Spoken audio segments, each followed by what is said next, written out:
여러분 안녕하십니까? 성경이 말한다 청취하시는 성도 여러분, 오늘 주의 은혜 가운데 복된 하루 되시기를 축원합니다.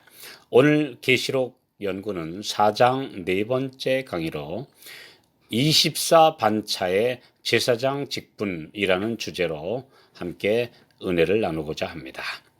계시록 4장 4절, 또 보좌에 둘려 24보좌들이 있고 그 보좌들 위에 24장로들이 흰옷을 입고 머리에 금면류관을 쓰고 앉았더라. 예수님께서는 계시록 3장에서 마지막 라오디게아 교회에 이기는 자들에게 내 보좌에 함께 앉게 하리라는 최고의 약속을 하셨는데, 곧이어 4장에서 그 보좌를 공개하셨습니다. 그 보좌가 얼마나 영광스러운 자리인지와 이미 첫 열매로 부활하여 하늘에 가 있는 24장로들이 누리고 있는 영광과 그들이 앉은 보좌를 보여주신 것입니다. 24장로들이 어떤 분들인지는 자세히 알 수 없으나 그 기원은 이스라엘 역사와 제사장 직분에서 알 수 있습니다. 첫 번째 대제사장인 아론에게 네 아들이 있었는데 그들은 대제사장을 보좌하는 제사장들이었습니다. 그들 중에 엘르아살과 이다말 두 사람만 살아남아 제사장 직분을 후대에까지 이어갔습니다. 다윗 왕은 엘르아살 가문에서 16 제사장, 그리고 이다말 가문에서 8 제사장들 합하여 24 제사장들이 차례대로 성소 봉사를 하도록 했습니다. 후에 제사장들이 더 많아지자 이 24 제사장 직분을 24팀으로 조직해서 반차대로 일을 했습니다. 누가복음 1장 5절로 10절에는 친례 요한의 아버지인 사가랴가 자기 반차대로 성전의 분향단에 향을 드리던 중에 가브리엘 천사로부터 아들을 낳을 것이라는 말을 듣는 장면이 기록되어 있습니다. 이 24반차의 제사장 직분을 하늘 성소에서 수행하는 분들이 24장로입니다. 이분들의 신원에 대해서는 다음 회에 자세히 살펴보겠습니다. 아론의 다른 두 아들 나답과 아비후는 거룩한 직임을 맡은 신분을 망각하고 제사장으로 섬김의 시간에 포도주에 취해 있었기 때문에 번제단에 보존되어 있는 거룩한 불씨를 살리려 하지 않고 다른 불을 쉽게 담아다 성소에 있는 분향단에 향을 드림으로 하나님의 심판의 불에 죽임을 당했습니다. 레위기 10장 8절로 11절, 여호와께서 아론에게 일러 가라사대 너나 네 자손들이 회막에 들어갈 때에는 포도주나 독주를 마시지 말아서 너희 사망을 면하라. 이는 너희 대대로 영영한 규례라. 그리하여야 너희가 거룩하고 속된 것을 분별하며 부정하고 정한 것을 분별하고 또 여호와가 모세로 명한 모든 규례를 이스라엘 자손에게 가르치리라.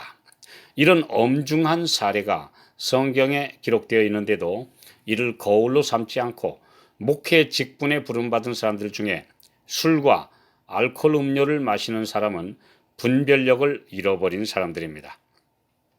사람들의 생과 사가 달린 말씀을 전할 직분을 우습게 여기는 것이며, 이런 말씀의 사례를 구약 성경이라고 경시하는 것은 더더욱이나 하나님을 만홀히 여기는 행위입니다. 하나님은 변함이 없으신 분이십니다. 그분은 모세 시대와 마찬가지로 오늘날도 그분의 요구에 있어서 정확하시고 꼼꼼하십니다. 찬송과 기도와 제단에서 행하는 설교로 이루어지는 오늘날의 예배에서 담배를 피우거나 술을 마시던 입술과 음란한 것들을 보며 세속적인 것만 생각하던 마음을 그대로 가지고 설교하는 일이 있습니다. 이것이야말로 진짜 다른 불입니다. 성경의 진리와 성경의 거룩함이 담배의 불쾌한 냄새와 혼합된 채 백성들 앞에 제시되고 술과 담배 냄새가 배인 기도가 하나님께 드려집니다. 이것이야말로 사탄이 받기에 가장 적당한 향연이 아니겠습니까? 이 같은 일은 끔찍스러운 사기 행각입니다. 하나님 앞에 이 무슨 무례한 짓입니까? 거룩하시고 가까이 하지 못할 빛 가운데 계신 하나님께 이 얼마나 모독적인 처사입니까? 레위기 10장 3절 모세가 아론에게 이르되 이는 여호와의 말씀이라 이르시기를 나는 나를 가까이 하는 자 중에 내가 거룩하다 함을 얻겠고 온 백성 앞에 내가 영광을 얻으리라 하셨느니라.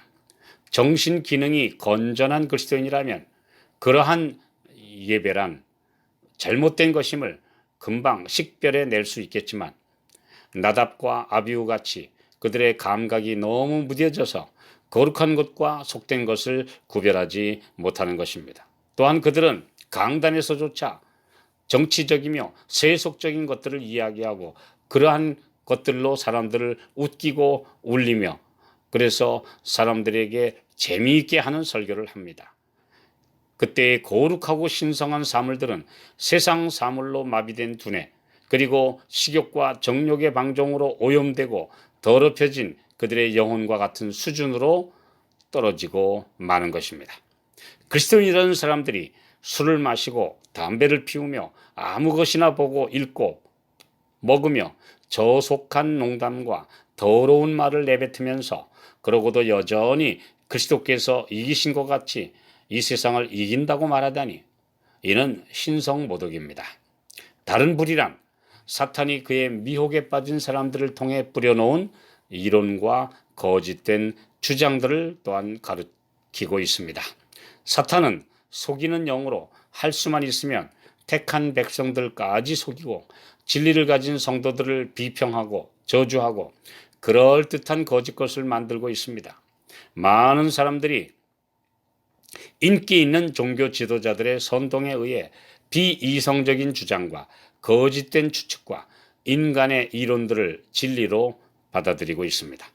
오늘날 많은 사람들은 사탄의 가증한 횃불에서 불을 붙인 거짓 예언의 횃불을 손에 들고 강단에서 외치고 있으며 유튜브와 SNS 기타 매체들을 통해 수많은 사람들을 속이고 있습니다.